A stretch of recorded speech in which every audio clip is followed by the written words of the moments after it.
Good morning. Iele tua nei tai au. Malo lavale.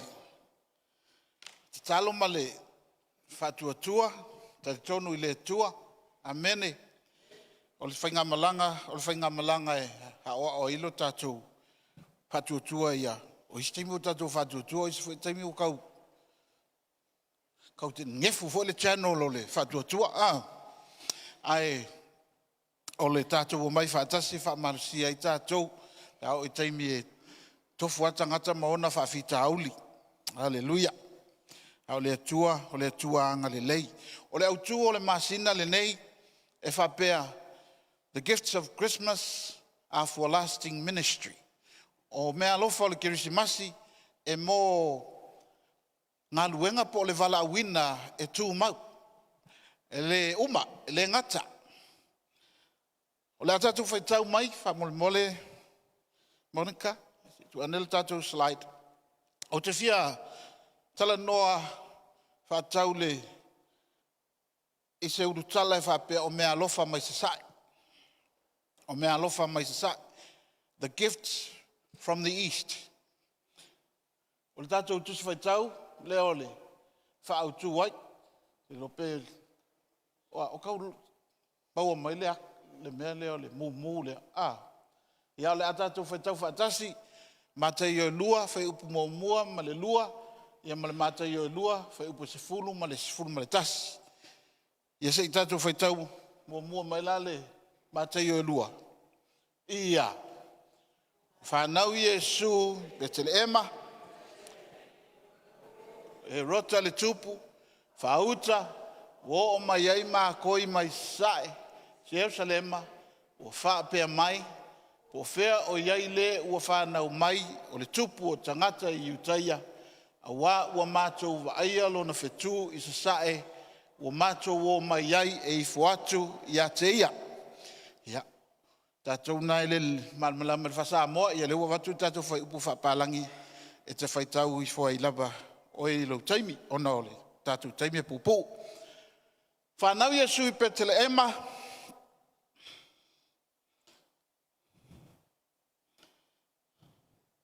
taimi o iai le tupu nei o he rota.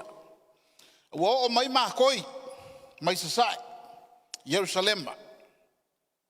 Ma ua whesili po whio whanau ai, ia le tupu o tangata i Utaia o mākoi, whapea o tangata popoto. Ia tonu po tangata wā ai, po tangata wā ai whetū, lātou te iloa mea o pāneta ma mea o le langi. Leo mai, ia he rota malatu whesili ai po whio whanau ai le tupu o tangata i Utaia. O lea tātou whaitaun mātai o lua whai upa sifulu sumaritas, ia o tātou matuate le ai lea o lo lātou fia. O lātou urufale atu i le fale, o lātou ilo ai le tamaititi ma Maria lon tina, o lātou uai lea ma ifo atu i a te ia. Ua talai fo i o lātou o loa, o lātou avatu ai le i a te ia, o Meaalofa o le Auro, ma le Pulu Lipano, ma le Pulu Muro. Ua lātou o maitangata ata popoto nei po o mākoi. O lupu mākoi e sau mai o le ngangana e leni o aso anamua. Le whaaliliu mai e o tātou tua a, o le upu mākoi, a tōntofa, o lea elengei upu, ia, o le upu mai le ngangana e leni ana mua, sa whaongae o tātou, au ngata mana whaaliliuina le tātou tusipa ia. O Meaalofa ia na lātou, o mai ele ua masani o tātou whaalongoai, o le Auro, gold, o le alesi Meaalofa. Pulu Lipano, o le Frankincense, ma le Meaalofa lo na tolu, o le Pulu Muro, o le Myrrh. Ia, e tātou te le malmalama le leifo i nei, Meaalofa ta atna, o le aulo le wa tātou malmalama le iai, wa inisi nai whaia tau nifo aulo.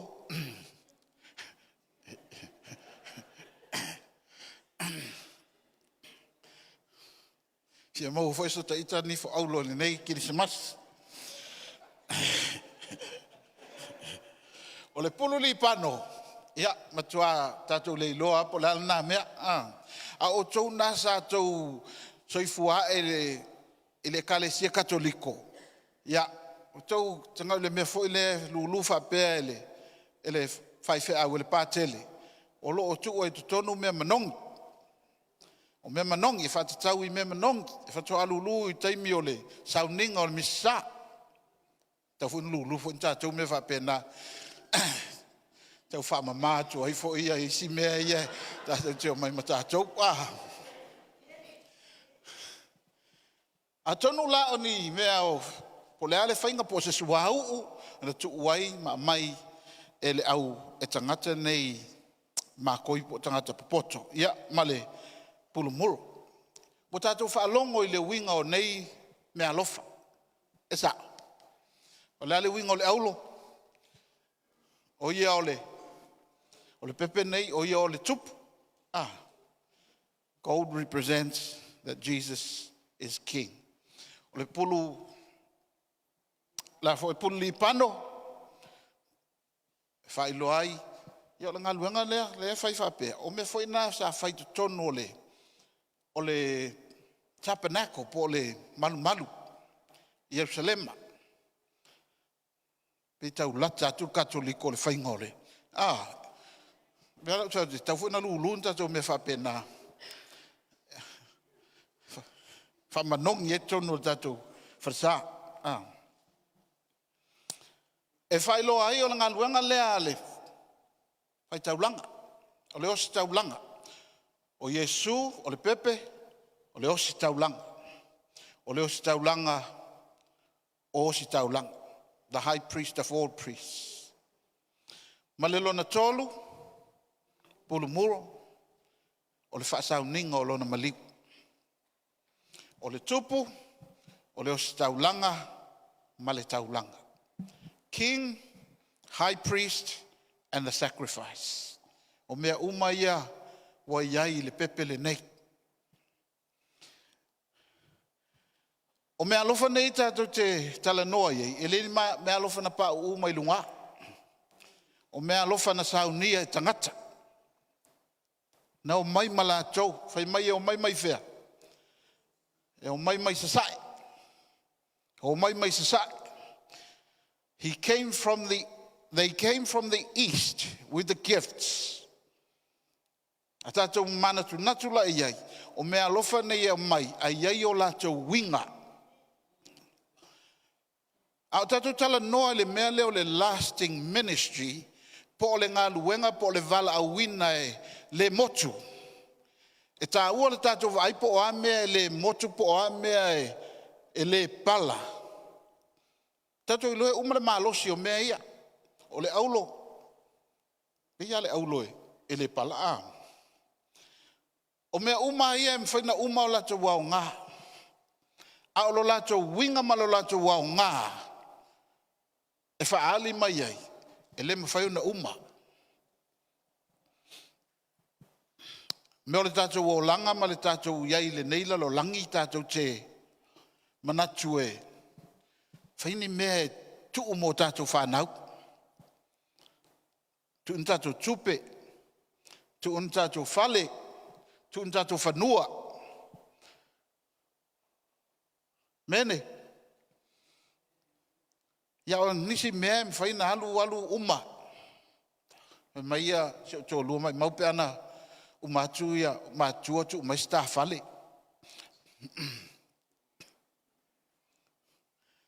Ia lise whale. E le ini miliona.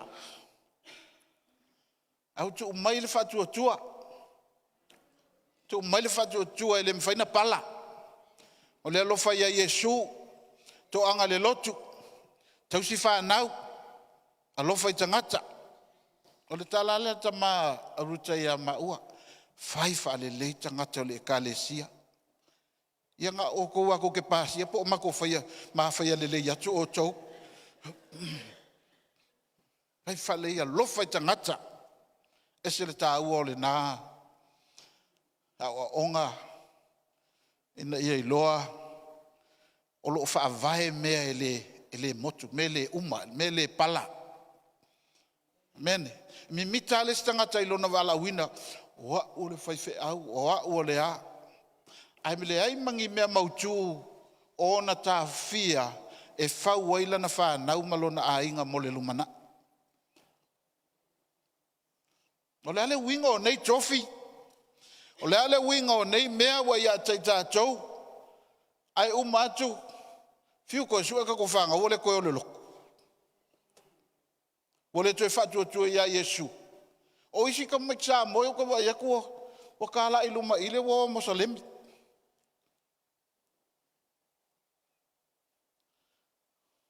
O Meaalofa ina mai Sasa'e. O Meaalofa e mautu. E o le Faavavau. E le mawhai ona toi avesea. Se tātou wa aile slide whamolmol. Ona o le tā ua ia tā o le upu lea o mai Sasa'e. Tā sia mwhaina, tau manino maile. Tanga i maile. Ia o le whawhanua lea o Israel. O lo awhia i mwhawhanua o isi. Vaenga o le nupa ia. O whawhanua o Ositaulaga. Pe tātia whaalava whapea. Pe anu whapea le pe tātia mai lungo le map. O le whawhanua fo o Samoa. E whapea nā fo. La le motu lai pitoanga i le tūsisifo. Pe whapea. O whea. So le. Kako i loari kako whawhanua o Samoa. O le whawhanua Samoa, e pito i le sifo ia, Savai. Pito ai leo ai. O upolu, pito ai leo ai. Oi? Kua oki al tia kofi kako uan. Savai, upolu, tutuila. Amerika Samoa. O whea ia manono mapolima. O le vao o polu masavai. E halu la whaalava whaapena ia le tatianga o. So halu toe, se wa lavanga ki kilo Facebook, ai wa ai le mea po Samoa.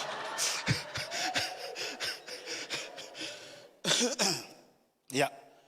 O le tatianga lea o Israel, i te tonu o nuu nei. Lea le lanu le pe tau. Ena lea, o le tūlea o lo iaia atu nuu le nuu leo Yoritana a aluanga i Sasa'e. Pea whapea le whaauau atu a aluanga i o iai nuu o Iraq ma Iran. Pea mai la le ia o tua oia, ai kupito le ila loi le nau atu en whanaunga Israelu. Da sopo ia ele mele lan moana tu ila loi o le sami. O na o le whapea o atua whapea o soma i tutonu i. O le lanuana lea, o le sami mata, o le Dead Sea, o le si le ilunga i, o le sami kalilaia.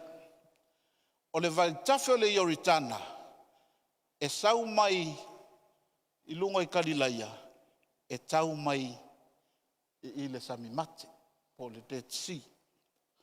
O le tua oi lea o Israel, ma nuu ia le iei Yoritana. O lunga atu i o lo iei le nuu o le panona.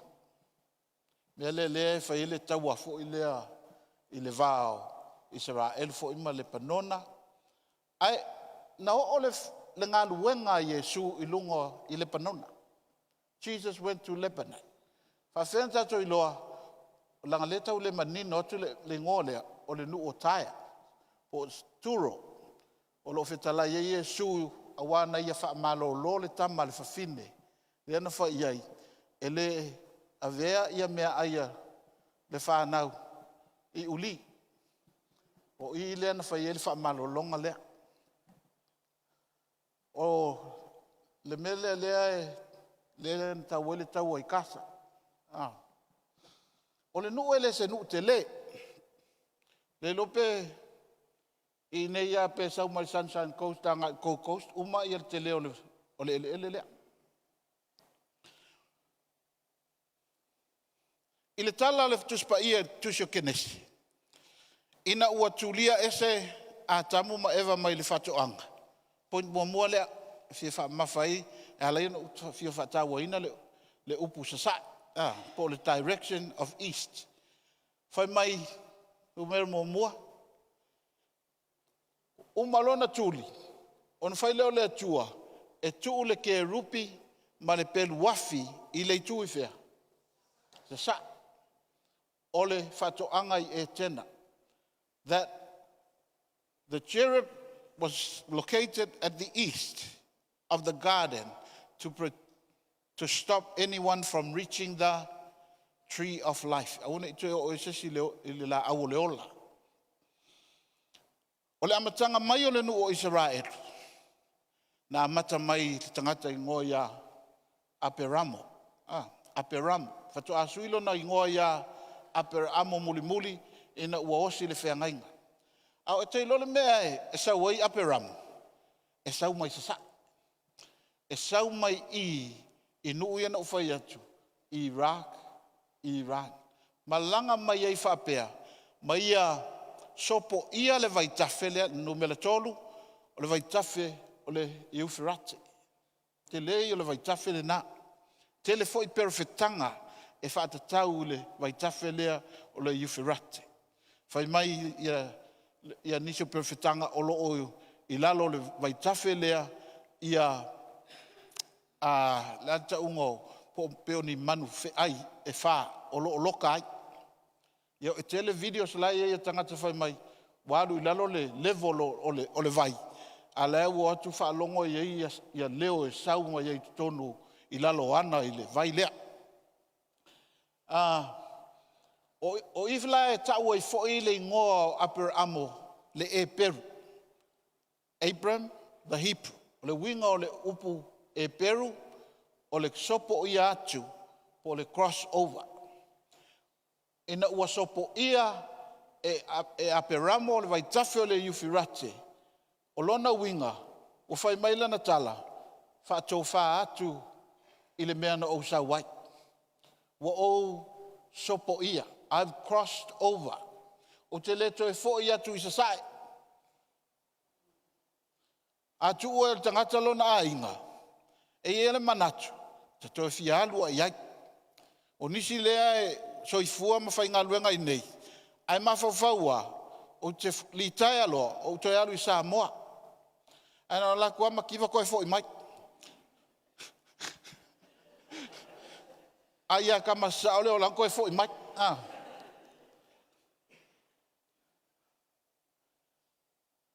Whai mai Aperamo o te leto e fo'i atu mo o sopo ia.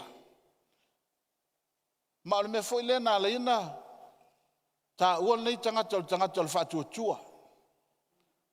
Wa tuu a toa lona tua nai.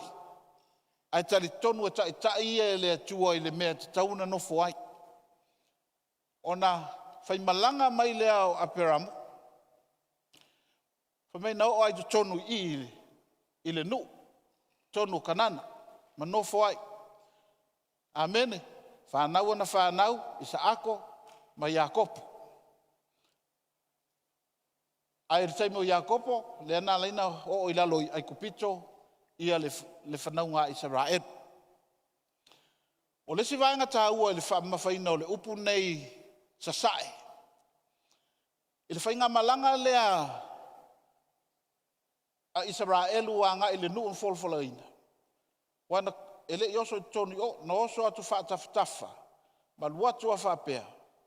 O na tau lole I leo whaatu o le vaitafe leo Yoritana. E iai au tawhai I ma le nuu lea o ai foi le nuu lea na solo I lalo na pa. Ie riko. Na o I nā tonu ai se meo I.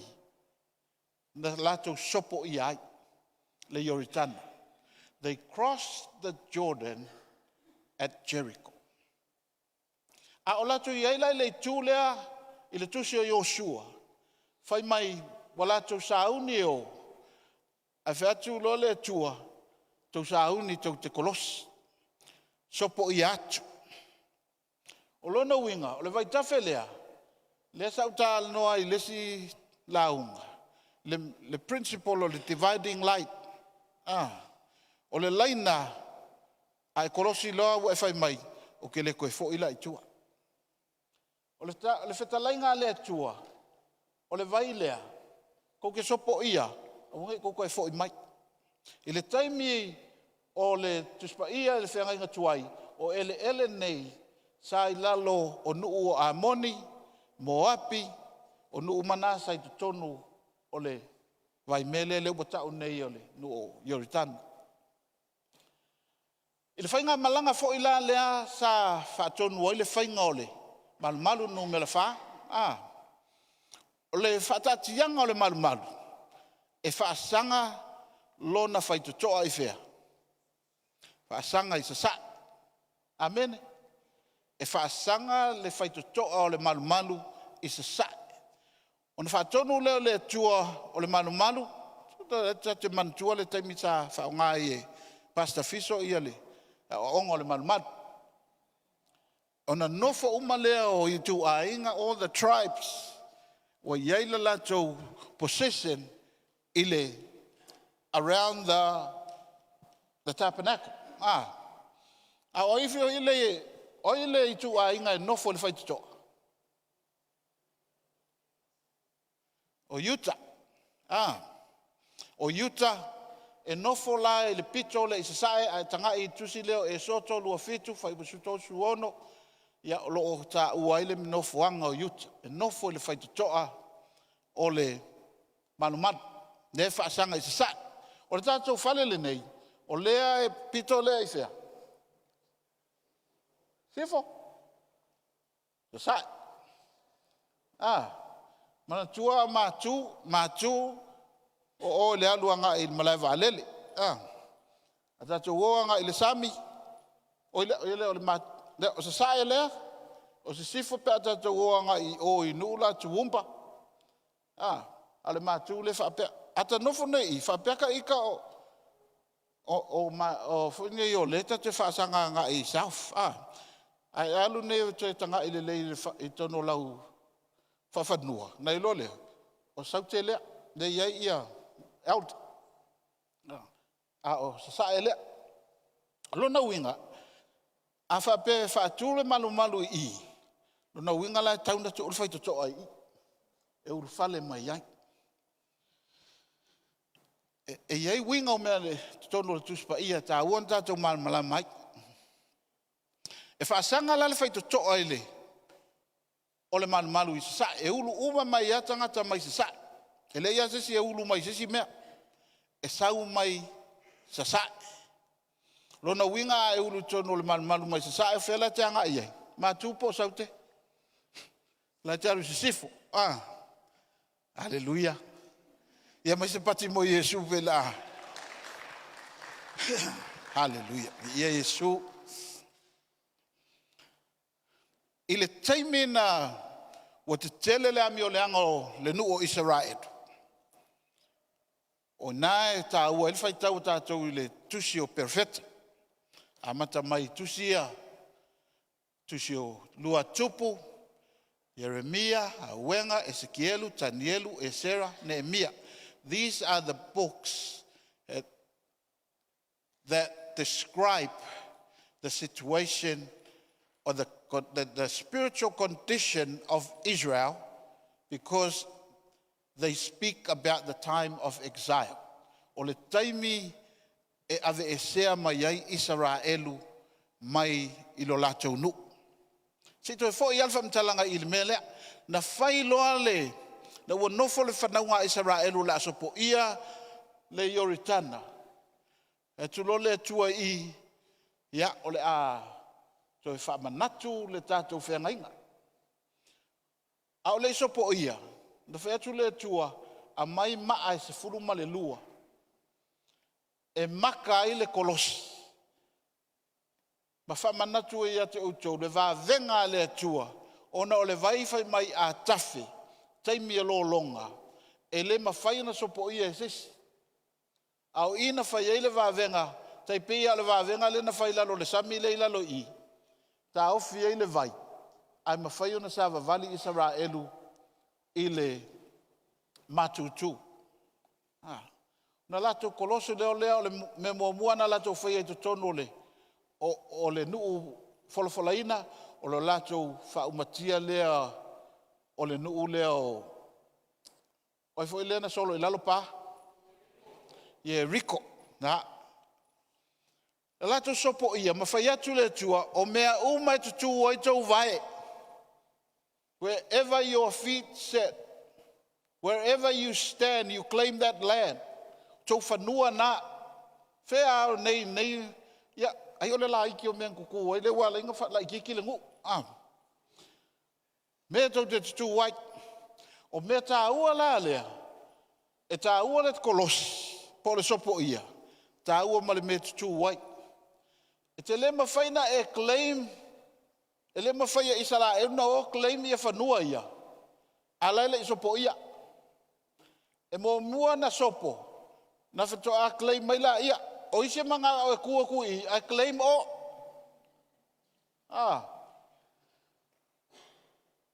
sopo mua claim mai ora tu ma mai o mai o lo fale lale ai lei masa unga luenga o faia o lo to lua lale ale a mio vale ai Kolos alofa Faamaoni amene alofa Faamaoni papa ya mama ya papa ona ko aklei mai le te lua mo se fanau a mio tua a le alofa mama ya papa ai mana a mio le leita mai ko ale fkauia Kolos ona claim le cross and claim amene sopo ia na fatu lea faftai o te tau nuu ia te ua folanga. Amen. O le leina la lea, o le vai tafe ale nei e tā ua tele o le leina o le dividing line. Mai le tua nai, a ngai le luma nai.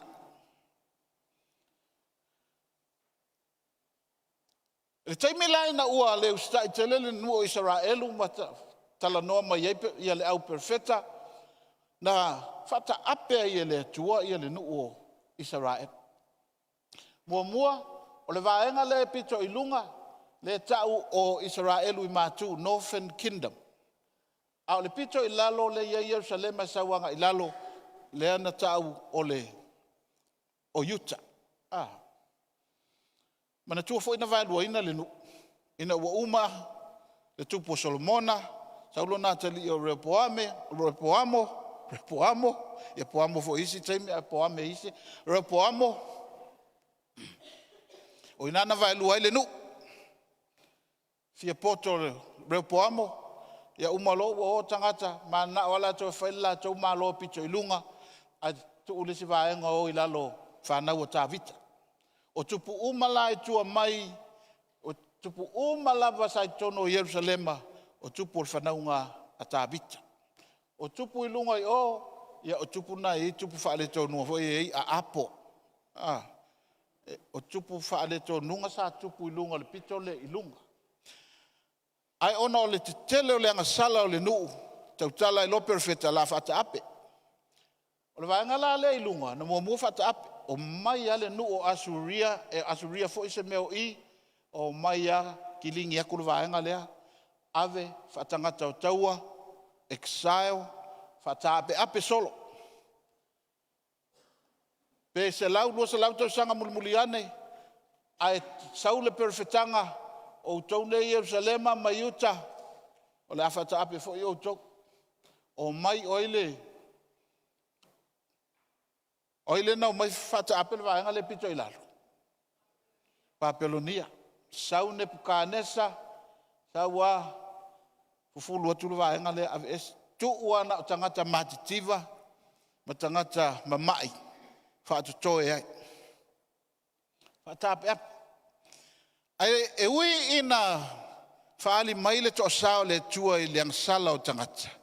Ai sau e ama le folfolanga le tua. E le mawhai na uma le nu o Israel.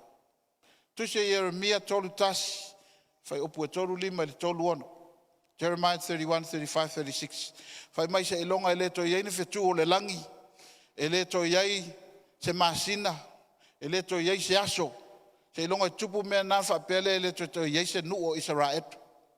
E sile mata utia o le nā folfolanga. O le promise le tua. Whai mai se ilonga a whai se wale koe oso mai se masina i se pō mangi wheku. I on whapele ala le tua. E ui ina ua whata ape le nuu ma whaasala lau solo. Whaasala lau. E oho fo le taimi o le whenga inga fau. Taimi na ua uma ua toi a fio Yesu i le langi. Au le ia fio o ia na whaila na tala i ona soo. Kou wa ia kure maa ngai o le malu lea. E le taimi e le koe kua ele si maa i lunga o le si maa. O inga whaka apeala inga. O taimi o Roma. O mai Roma i le fitu se fulu AD, fitu se fulu tausanga, talu na whanau Yesu, o mai a Roma, ka ape uma ngā o Roma fo inga whaia le ingoa leo Palestina. Fulu a Roma, ta ape lea, ta ape nei, i le lalo langi sau atoa, tangata Israel, tangata e peru. Mene. Pifo linga mai la, ina ua whata ape ma wha pangota, na ave anga i Sasa'e. Na ave tangata anga i Sasa'e. E whaafea ngai ma le mea na whai mai le mamanu ma le petena le atua e te sau mai Sasa'e anga i Sisifu. When you enter the tabernacle, you're going from east to west. Aya whaile exile and you go from west to east. O te leo whaiatu le whapea, o ke le alu ala i o i tuumpa lalo inga, o i o ke le alu o ke le koe alu, o ia kako i Sasa'e o le alu lea pe alu i New Zealand. Pi Sasa'e mātu, Sa'e saute Sasa'e. Iau isi tangata, o mai nei, koe ofo i New Zealand. Pe ia ngai ke alu whapea ngā pe o le mea leo, lai ke alu ngai kua ke le o alu ngai luma.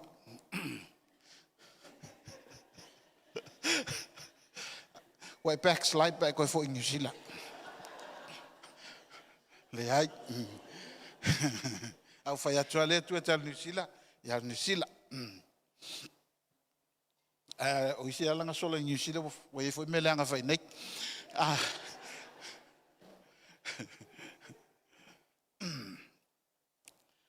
Whata apelanga i Sasa'e.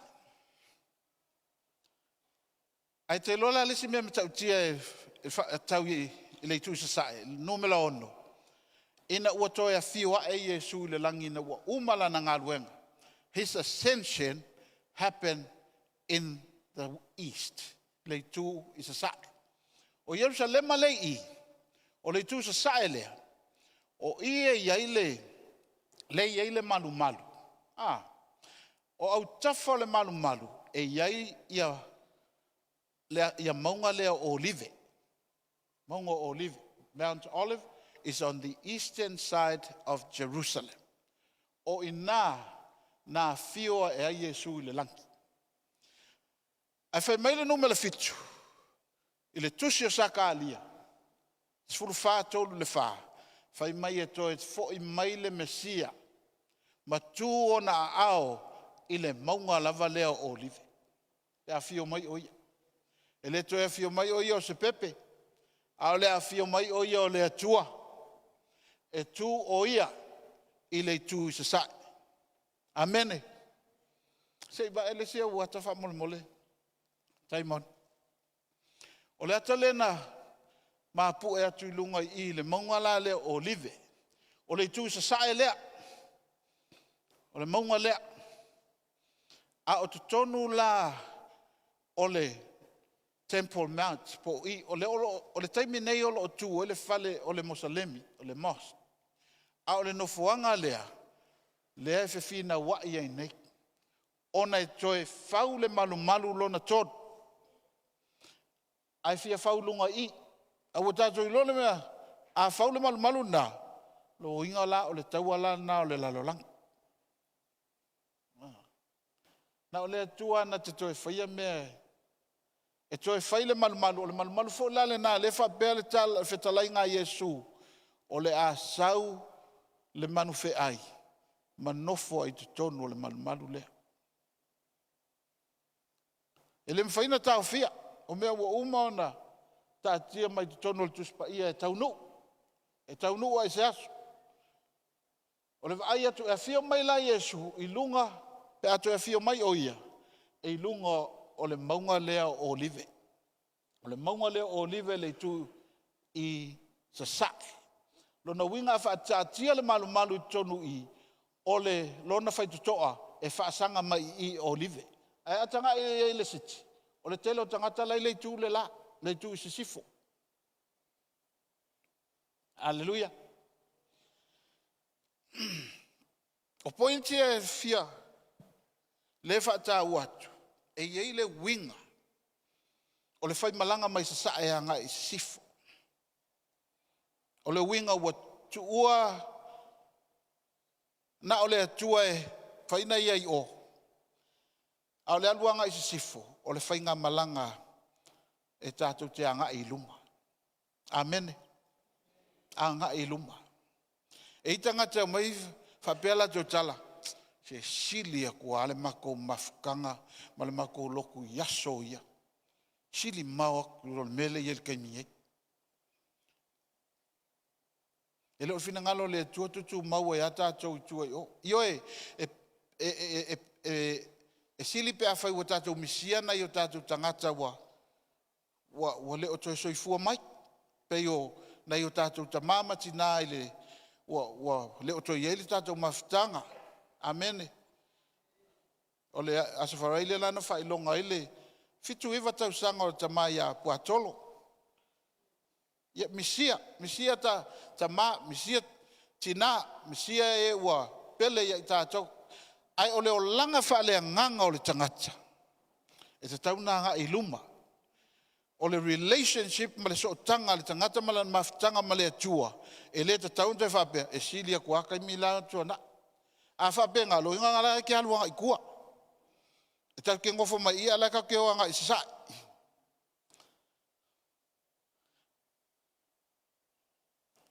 A whai o laitu mau al tangata i ona vaivainga ma ona manatu le teimine nei pe ato e tepa atu le 5 tausango tua nai. O lo fetalai mai le atua anga i luma. Anga i luma. O isi vaenga ta ua lea ua mise toi foi ai tua wha mole mon ile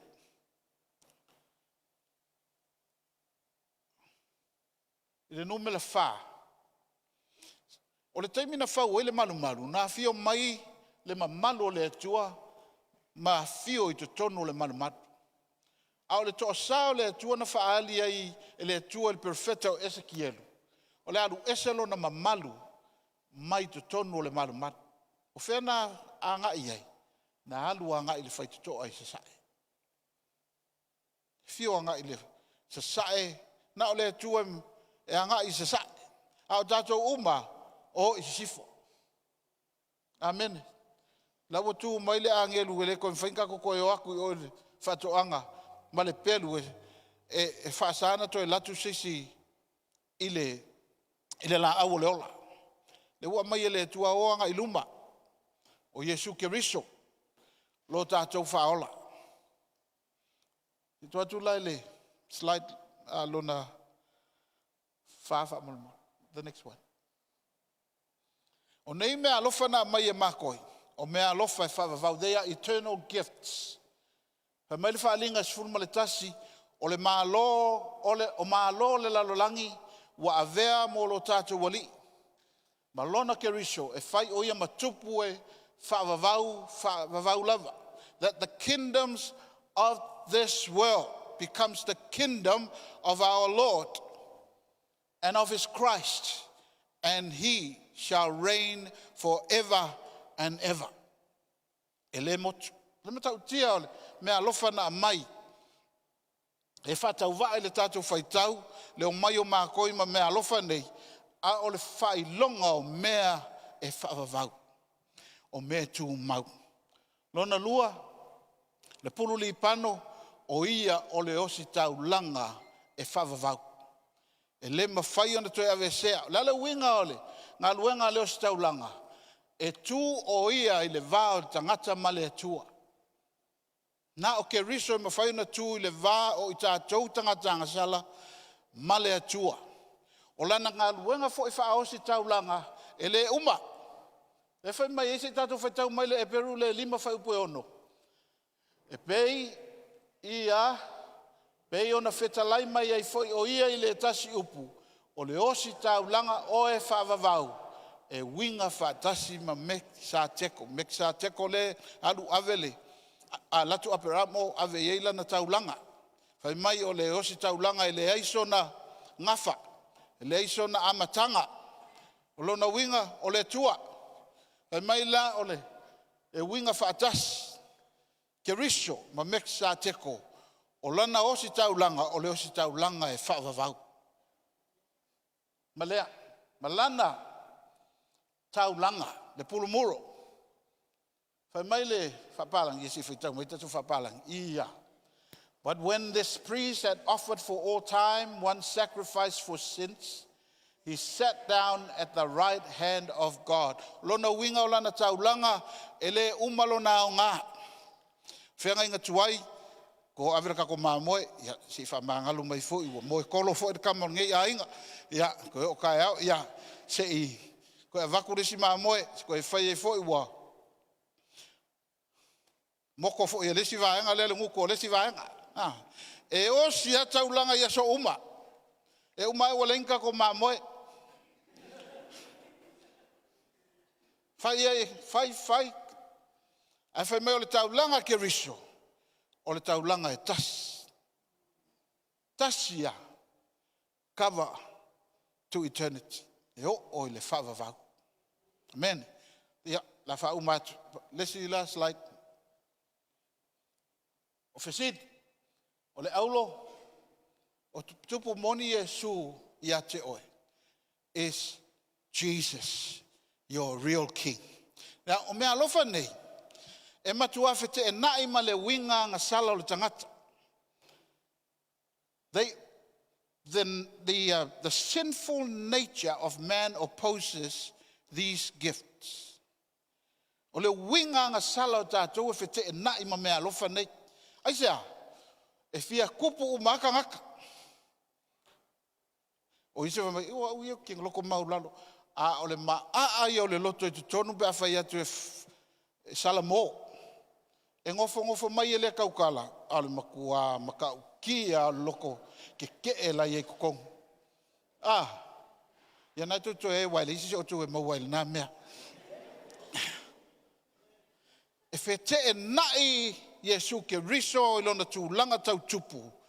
Ma le loto lea i te tonu o le tangata e whaamaualunga fo i oia. Amen. Lona lua, sa uni tātou e tau tino, Yesu ke riso o le Ositaulaga. Tano la i titi atua le vaenga lea. O tātou tangata. A tupu ni whaalave a tātou. Tātou wala au le si kakalo mai a moka ika. A lai whētu le tua. Se sala mua. E fiu la kanga ke kakalo mai mo oe a ngā ke whai a me le lelek. E alu tinga ina tangata e tau ta talo mai mo oe. Ma tau ta talo whaapuluvanga mo oe. A ngā lawa ke whaamawalunga. Ngā lawa ke baba ai solo.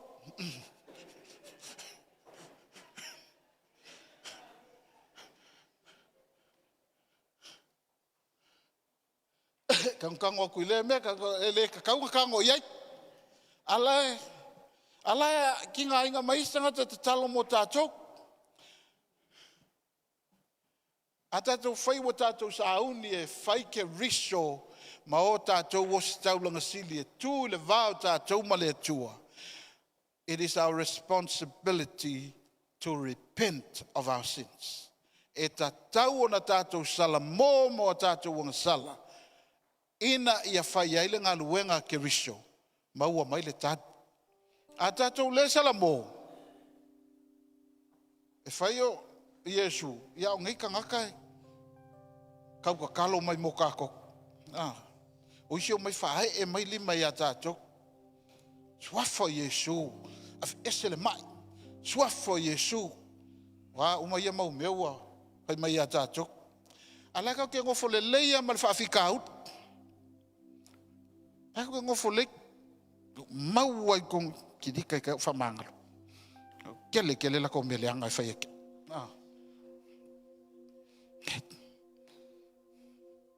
Ko ya lu fo ngangi.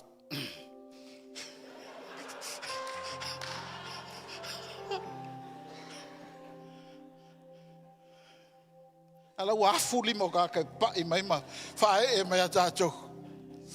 Ala ma kwa ngofo ale hai ma se ka ungol ngi. Ita to fa na ho ngale ke fiu e fa sufi. Ola me wa se. Ita ise me. Nese me. Wa musua ka ubang sala. Pa mai le tusio Yakopo. A feite fia malo lolo mai. Vala au ia tai o le kale sia me fa e o la tau lima. Na uma le fai mai o Yakopo le tusi ana e lima. Fe tau wa ito wang sala. Le fai mai la ki alu e ka u fa fu o le ma ke kipe ka u ngiska kala wang sala. Le fai mai ke kango e fa sa laulung o Facebook la wang sala. Oi le fai e o te tono le kale sia. Tau le se ke siano.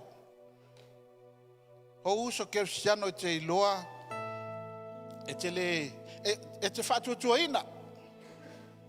Ia ngai ifu iske siango ka o kuia ia vai ku apia mai lunga al Facebook la.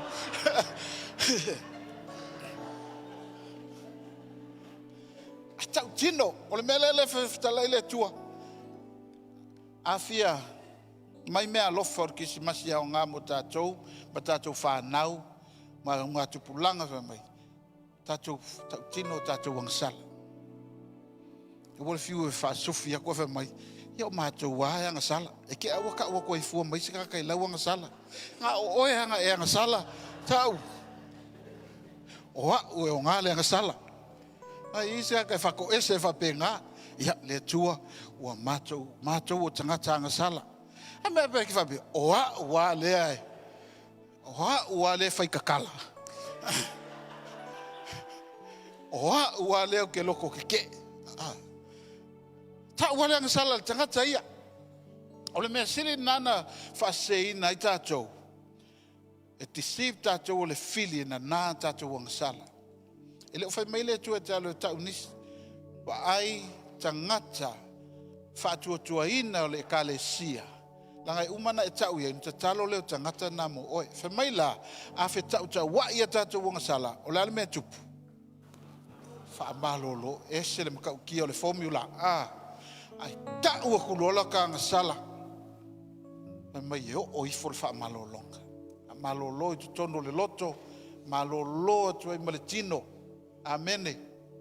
Au kako ai kupe. De tua. Ai kupe ngai kangaka. Pamangalo mai. Pai e o mai ale. Sau ale whaamalolonga le tua. Amene. Ale lona tolu. O e tari tonu wa lava le taulanga ke riso te sawhanga I le lani. Amen. Langa lae o le si fai mai wa o whaola inga. A lae kau ma whaia e whai longa malo si longa whaola tanga. Ia si whai kako kau langa I ke ukako leo le langi. Whai kako ngaluenga le leile I ke ukako le ai. E tasi ale ala o le whaola tanga. O le whaatua tua ia Yesu ke riso. Ele mawhai e ni tātou fōai, ele mawhai ni a tātou wāmi o le lei, ele mawhai po ala mangi kako wāmi o ngā whaatangata, na whaasa o ina tātou le langi. O le alofa tū noa ke riso, au tātou e whaatua tua ilo na alofa tū noa, tātou te maua I le whaoretanga. O lau taulanga, o lau fōai, o lau wāmi o le lei, e maua I lo pale, awa e kokongunga o le langi. Ele se pale ke pale I fafo mai o le langi. O le pale ke pale I te tonu o le langi. A waalanga e uru fale I le langi. O lau fatua tua ia ke riso Yesu. Amen. A whalongo tula I esi tangata whanga e kau sau e ira ko ngam ka upusisiri nga se I whailaunga luanga I e sao le langi. Whai ei. Uso, salamo, kele mawhainga e avea o i le langi iau ngā luenga le lek. Ai sea, langa le ngata ngā luenga, au kako to tonu o tātou tangata. E le ami o tonu. E mawhainga mi o kongu o kako kanga i fafu. Au to tonu lai, e le osa o tātou loto. Langa eo ali mele loko wha mau lalo. E kake wha mau lalo. Ai umoko e alko wafau. Mai lai loko wha mau lalo la sai e. O oso mai le nganga mi mika e loko wha mau lalo. O le t-shirt. Whai mai le tala a Jeremia sufitu. O le loto o le mea ia. Ele o le wha ole. O le wha ole. Lona winga e deceptive. E pepelo ngia ata atou o tātou loto. Hallelujah. Vi ia o elo mātou atua. O le nei yaso mātou te tali tonu. O le a mātou tū. Mātou o tangata e nau. Ia tupu keriso. Ia tau mātou wanga sala. Ia whapena. Fo ile tua. Mātou talia ele ai lava sesi o mātou whaola. A o elo mātou atua. A whai wala ngona whetalaile tua ia te oile nei whe au. Se tātou tūla i mai wha mole. Ka le sia. Pea whai na tūla. I ta mamati nā mātua o whai tāna tūla ia. Lala mai pea i o tau. Lala whanga. O i mwhai na tūla i tātou pese atu le tua. Tātou wala au atu ia te ia.